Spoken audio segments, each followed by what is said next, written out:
ফজরের আজান হচ্ছে, মসজিদে যাবে, উঠো।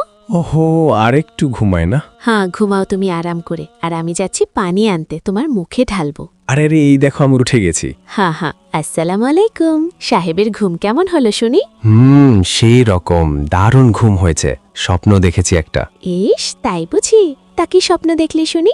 দেখেছি হাফ ডজন পিচ্ছি বাচ্চা আমাকে আব্বু আব্বু আর তোমাকে আম্মু আম্মু বলে চিৎকার করে ডাকছে। ইস, হয়েছে অনেক দুষ্টামি, এখন উঠো জলদি। দেখো কিভাবে ভাগিয়ে দেয়। ভাগবে নাকি পা ধরে টেনে ফেলে দিব নিচে? হ্যাঁ, দেখো পাগলি রেগে গিয়েছে। এই নাও, উঠে গেলাম। এই কই গো তুমি? আমি তোমার জন্য দাঁড়িয়ে আছি। তুমি যে অনেক লক্ষ্মী একটা বউ, সেটা কি তুমি জানো? হয়েছে, দেরি হয়ে যাচ্ছে, এবার যাও। এভাবে রোজ বকাঝকা করে আমাকে নামাজে পাঠিও কেমন? তারপরেও নিচ থেকে উঠে যাবে না, তাই না? সকাল সকাল তোমার ডাকে ঘুম ভাঙবে, তারপর তোমার তাড়া খেয়ে নামাজ পড়তে যাব, আর এর জন্যই আমি কখনো নিচ থেকে উঠব না। তোমাকে নামাজের জন্য রেডি করে পাঠাতে আমারও অনেক ভালো লাগে, জানো? এই জন্যই তুমি আমার লক্ষ্মী একটা বউ।